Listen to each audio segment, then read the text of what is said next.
I was supposed to be here early. They gave me another assignment. They didn't pick me up to go to the assignment. I followed their instructions and waited at the hotel. I would love to be here when I can be more fully in depth on this subject, because there's a whole lot of illusions about Africa's relationship with other people in the world. There's a whole lot of illusion about our relationship to the religions in the world. And these belief systems that had its origin in Africa, all of them, and there is no exception, turned on African people. I said there is no exception. And there's one thing you have to get through your mind and keep it. Nothing that ever came from the European mind was meant to do anything but facilitate European domination of the world. And I said there's no exception.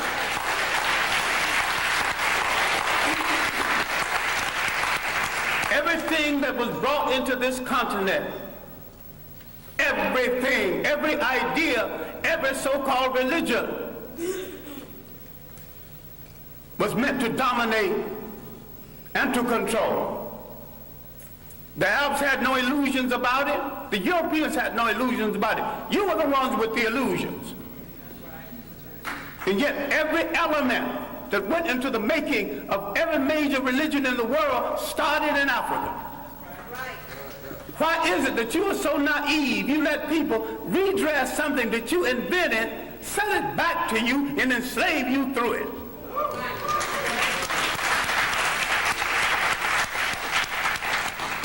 I'm saying that all organized present religions are male chauvinist murder cults. And I say there is no exception. Why I wanted to be here earlier, I wanted to deal with our relationship with the people of the world and the fact that we created peaceful nations that had no word for jail because no one had ever gone to one. No word for old people's home because no one ever threw away grandma and grandpa. No word for orphanages.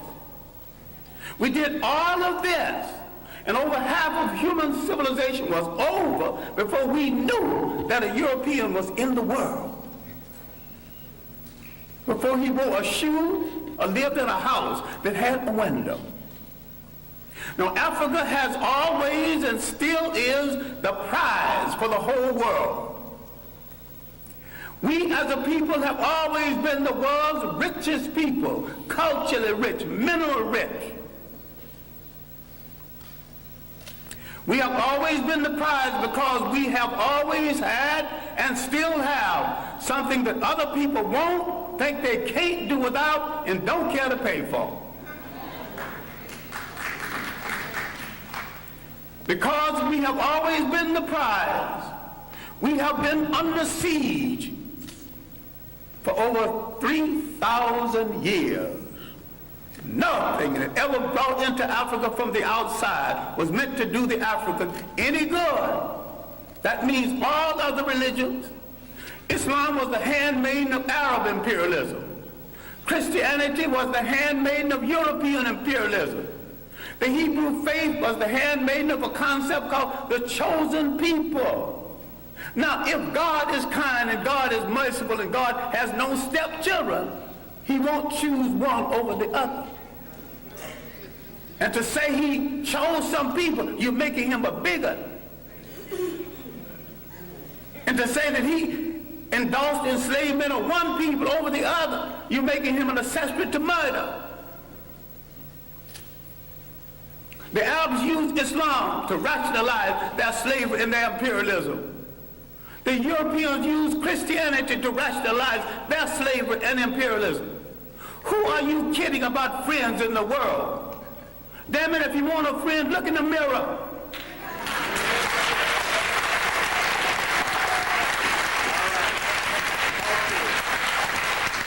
There's 1 billion African people on the face of this earth. Why are you buying third-rate junk from third-rate people thinking you can't make it? Why don't you at least make a safety pin to hold your child's diaper together? Teach. Who has programmed your mind into thinking you can't make a car? The first man that made a car, they had never seen one previously.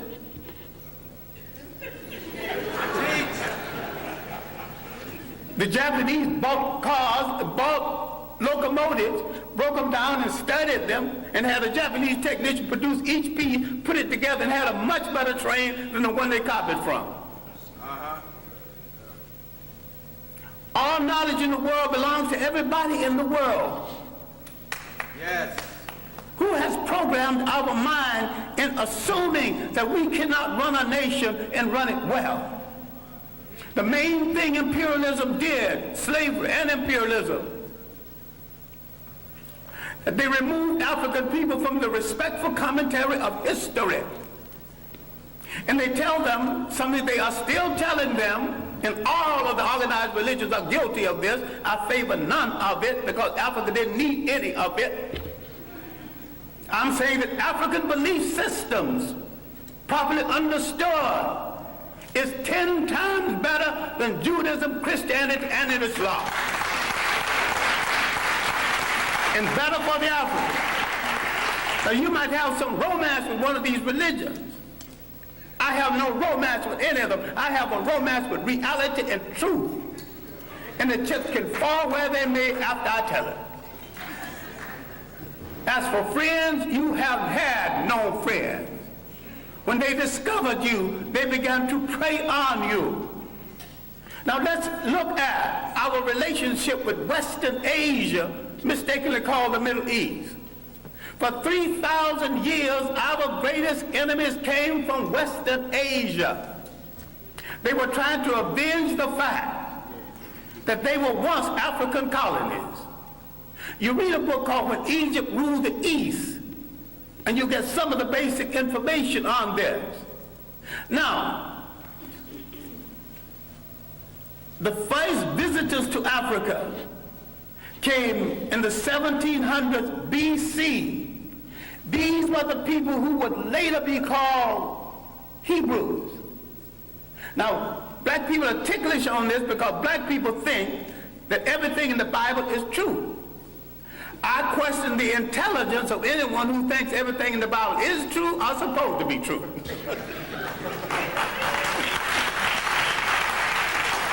It's allegory, stories told to illustrate a point at a time when there were very few people reading books. And most of what went into the making of the Bible was copied from Egyptian texts. Now, if you want to get so dewy-eyed over the Bible, which is a carbon copy of a carbon copy, why don't you go back and read the original Egyptian text?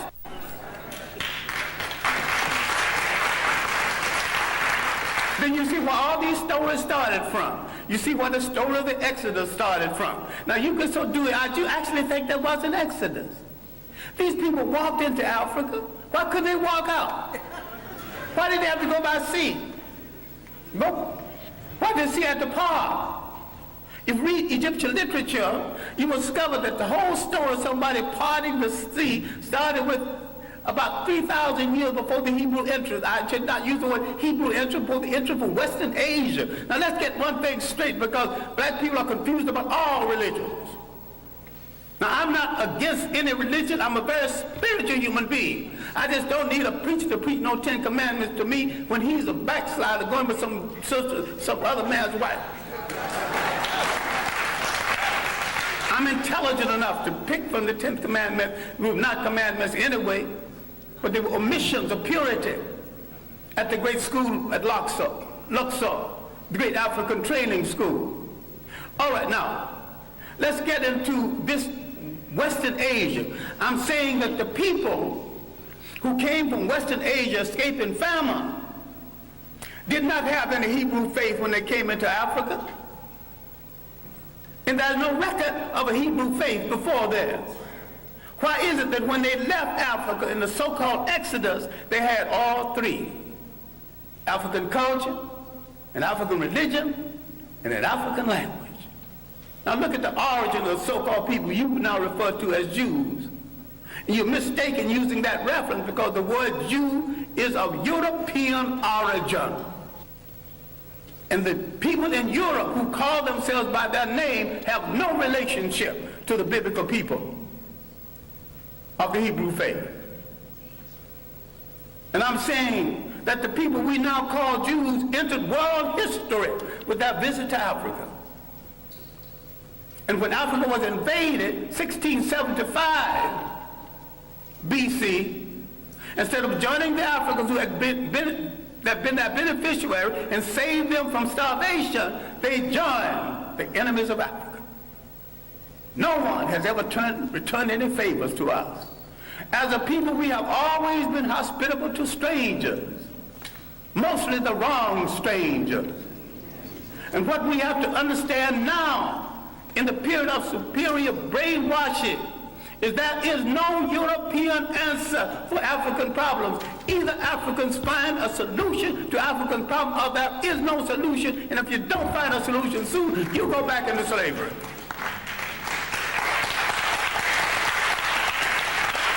We have to stop all of this nonsense about who belongs to what religion when all of them were imposed on us in the first place. We stop all this fight between Muslims and Christians when neither one of the religions are doing them any good or moving them toward independence.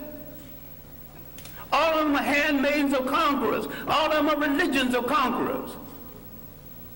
We were naive when we accepted their interpretation of something that we had all along. I'm saying we need to take a good look at ourselves. I'm not talking about burning churches. I'm not talking about getting rid of religions. Understand me well. I am saying that every single thing that touches your life, religious, socially, and politically, must be an instrument of your liberation, or you must throw it into the ash can of history.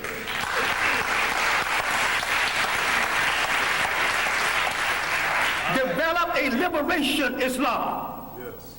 And if you develop a liberation Islam, you'll have to turn on the supreme slave traders who were in the slave trade 1,000 years before the Europeans, the Arabs. Yes. And most brothers who think they're Muslims are merely Arabists. Forerunners, vanguards of Arab propaganda. The Arabs are not above joining the Jews against black people. In America, they're already doing it in Detroit. In America, they're already doing it in real estate. You got some dewy-eyed thing that you got a friend. I still ask you to look at that mirror. And if nothing staring back at you is friendly, then you got no friend. But this is why you start friends. All right. I'm saying something which you need to reconsider. I'm saying that everything that came into Africa, every people that came into Africa, did not come to do Africa any good. Everyone and every religion and every people who came into Africa declared war on African cultures. They began the bastardization of African people, created confused mulatto who didn't know whether he'd be loyal to his mother's people or his father's people. That confusion is still here. The fascination for the color of the conqueror and the fascination to go to bed with the conqueror. Now that's raw and mean, but it's true. Now, some time ago, a North African leader, Gaddafi, was sending some Libyans to study in Europe. And he told them what any good nationalist would tell students going to study: I'm not sending you to Europe to find a wife. I'm sending you to Europe to gain the technology to come back and make Libya a strong nation, a strong Islamic nation, and a strong Arab nation.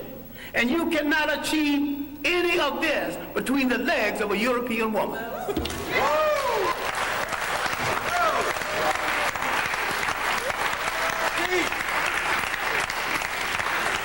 When is somebody going to get strong enough to tell Africans going to school, you're going to come back home and pair up with a sister.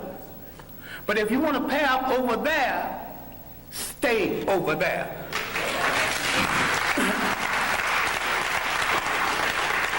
Now, the one thing we have to look at, and I'm sorry, I'm going to have to conclude on this because I've left out a body of information. At the university, I teach an entire course, semester course, on Africa's relationship to other people. And I devote several semesters to Africa before Europe, the consequences of the coming of the Greeks, who stole a lot that they think is their culture, stole a lot that you think is Greek philosophy. We've been the victims of propaganda. And yet, if you read the Journal of African Civilization, other works, we have lived in Europe, we've lived in Asia, we've lived in the Americas. The African people have already proved that they can get along with different people, amalgamate their culture with different people without one hint of a war between us. People who come into Africa immediately declare war on African culture, standards of beauty, standards of conduct, and change the African concept of theirs so they can rule through him. This was true of the Greeks, who began the bastardization, again, the European bastardization of Africa. The Western Asians had begun it 3,000 years before that. The Romans, a bunch of well-dressed thugs who could write well but couldn't think, who borrowed practically everything. They laughed at the Africans' concept of Christianity. The African was practicing and not giving it a name. This is why you don't know nothing about the African origins of Christianity. This is why a whole lot of people will not read Ben Yakinen's The African Origins of the Major Western Religions, Africa, Mother of Western Civilization, a Black Man of the Nile. Because he's telling it like it is, but you also will not read white radicals who identified Africa as the origin of the great religions of the world, especially Alvin Boyd Kuhn in his work, Who is This King of Glory? In Shadow of the 3rd Century. We have dealt with John Jackson, another radical black historian, with man, God, and civilization. We let some of our great scholars die in hunger, die wanting for friendship. Now, having devoted my greater portion of my life to scholarship and teaching and digging up information on African people and trying to make African people face reality, I have often said, a point that I wish you to consider, I didn't have to do it. I chose to do it, and if I had to do it over again, I would do it better. But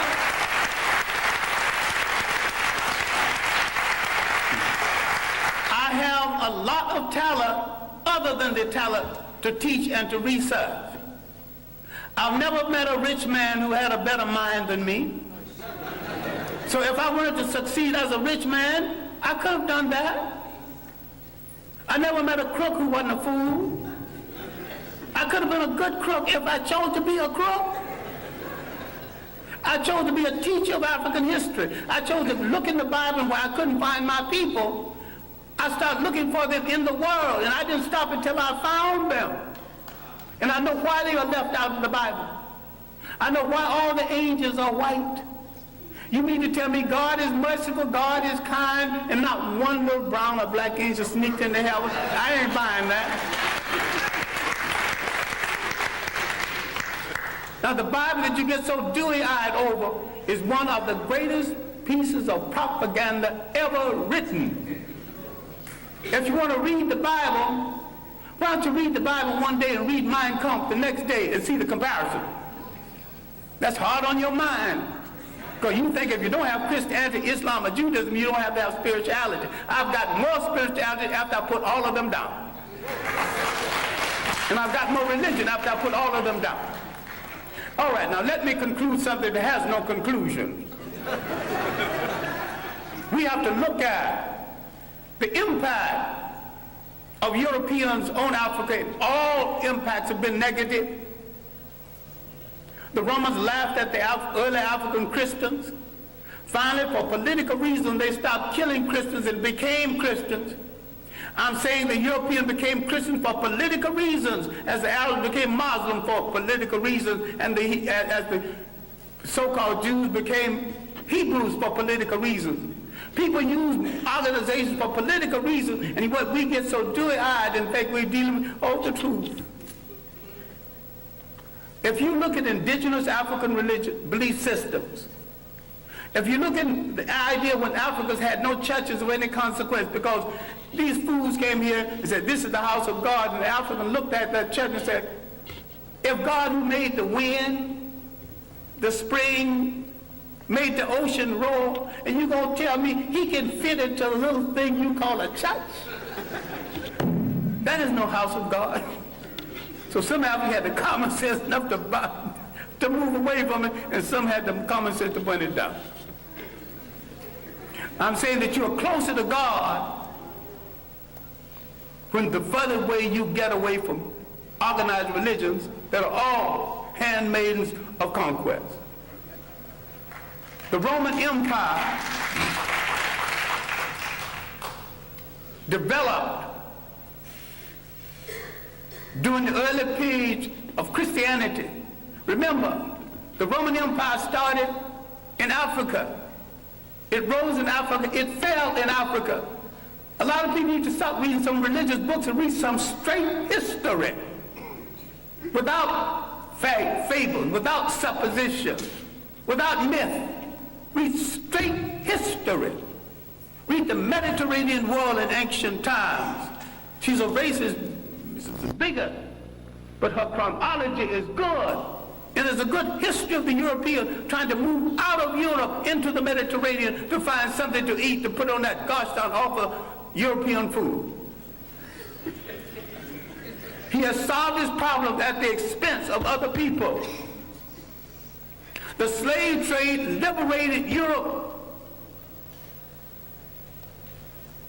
from the depressed economy they had created with the so-called Crusades and through the famines and the plagues.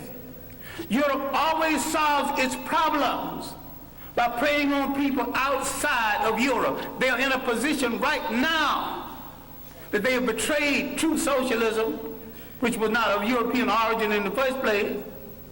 And some people are confused between Karl Marx and Groucho Marx. I think a lot of people are Groucho Marxism instead of Karl Marxism. They're funny people.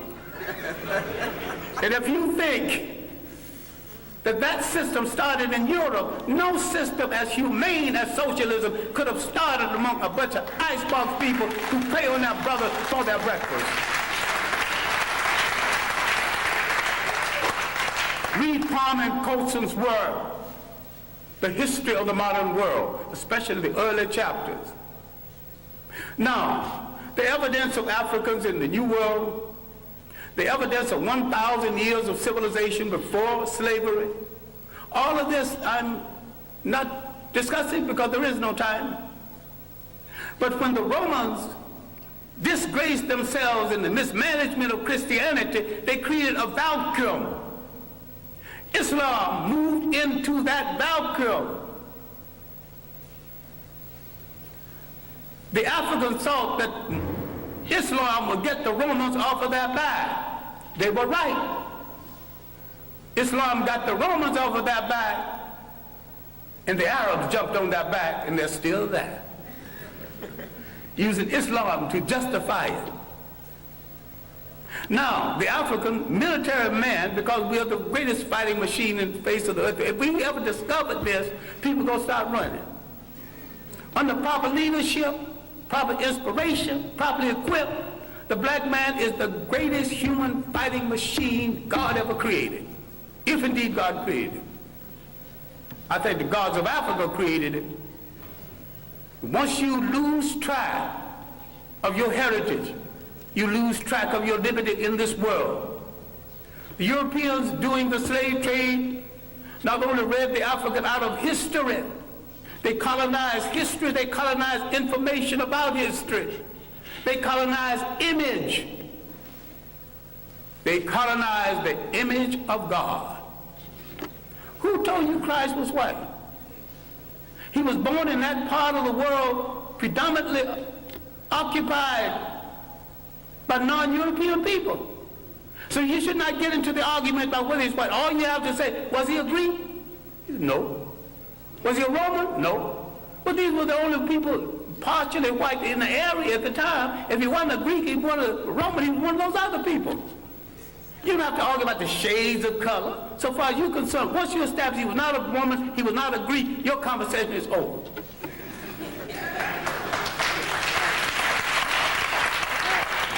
Now, if somebody else want to argue about his shade, well, that's their problem. Then if you got a problem with color, then you got a problem with your mother and your father. You have insulted your mother and your father if you don't like what they gave you. I wear mine like a badge of honor. I dig it. I wear it well. All right. Love it.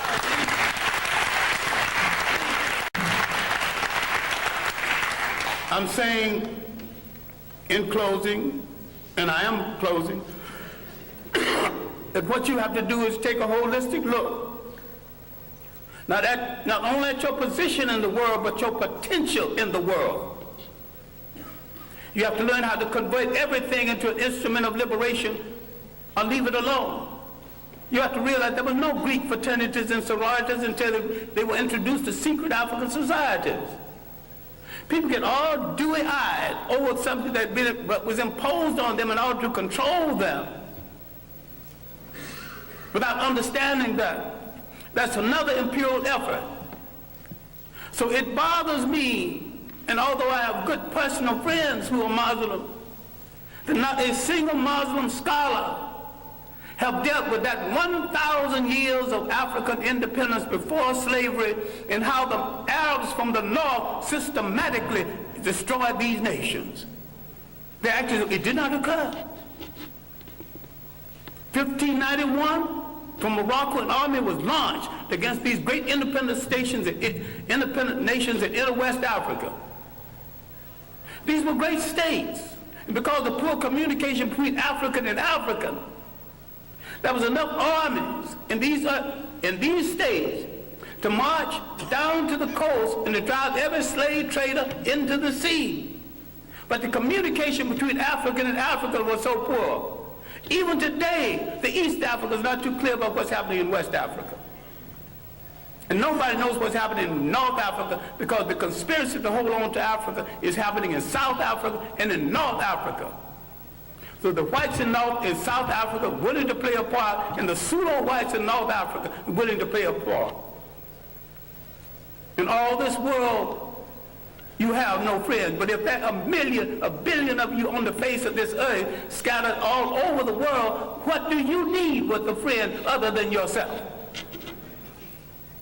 Why can't you turn inward on yourself and say, I will wear no clothes I don't produce. Start with your underwear.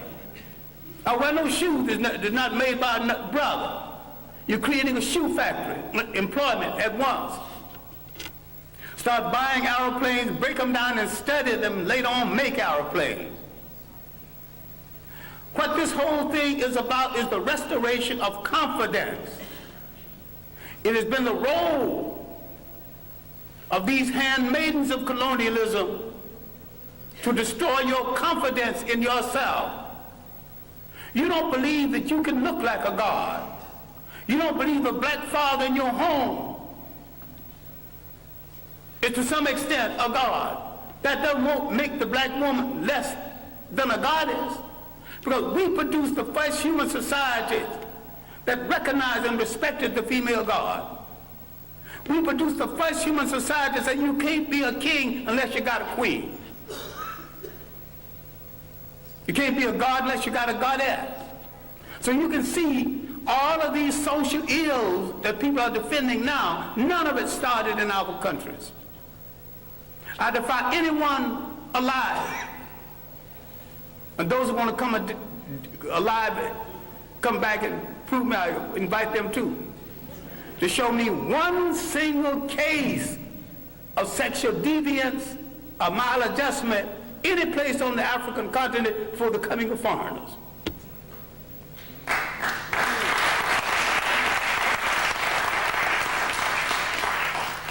I defy you to show me one case of teenage pregnancy, one case of ill treatment of women. We got confused with someone else's ideas, someone else's concept and definition of us. What we have to understand is that faith has not spared us for an idle reason. A whole lot of people who've been hit less than us are extinct. What is there in us that made us strong enough to take this heavy blow? 500 years of slavery, one way or the other. Slavery, neo-colonialism. What made us strong enough to survive? What is faith saved us to do?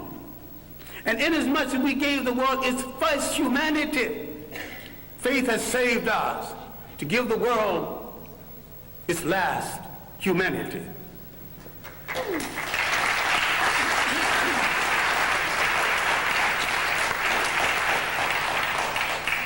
What we have to do is to believe it, to believe that we are worthy of it, and to believe that we are capable of it. What black studies should be about, what black religion should be about, is the restoration of the confidence. And the restoration of the confidence is we must rule the state again. There is not an imitation nation, an independent nation in Africa or the Caribbean islands. They're all imitation European states. And what we have to understand is that the nation state is stagnant. The African did not live in a nation state, he lived in a territorial state. The African learned something very basic. Cultures have to be fertilized by cultures. People have to be fertilized by the interaction between cultures and cultures. This insecure European tightened his borders. You know, you got a passport to come here? The word passport is not in any African language. The things he invented to restrict himself, he imposed on other people. Once we gain confidence in ourselves, and once we look at that person staring back at us from that mirror and like what we see, and don't move from that mirror until you like what you see.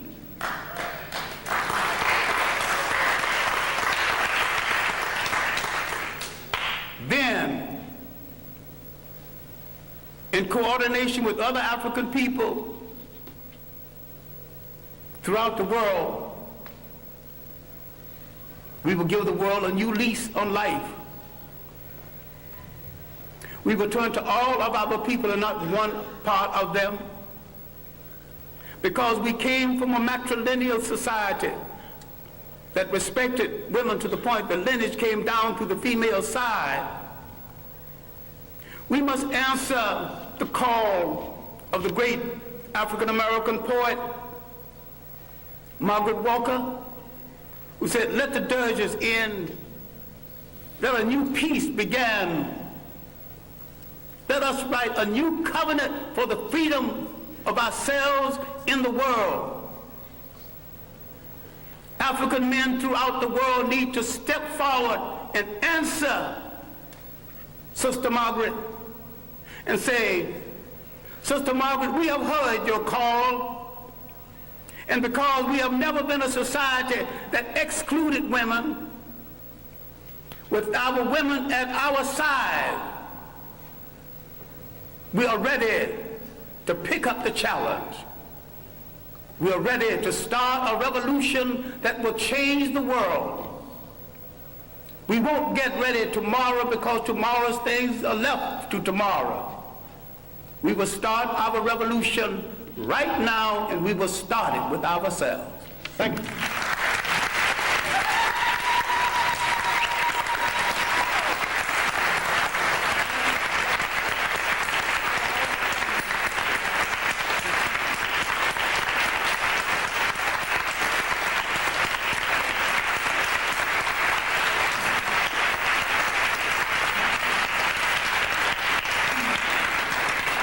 since we have run over our time. I'm not quite sure what I should do since we have run over our time, but I know that there are some people who and we will try to have maybe just 2 or 3 questions. I see a hand. You'll have to speak very loudly. Syrian is saying we really have problems with the welfare. And when we are in trouble, we are told in this country where growth rate is 5%.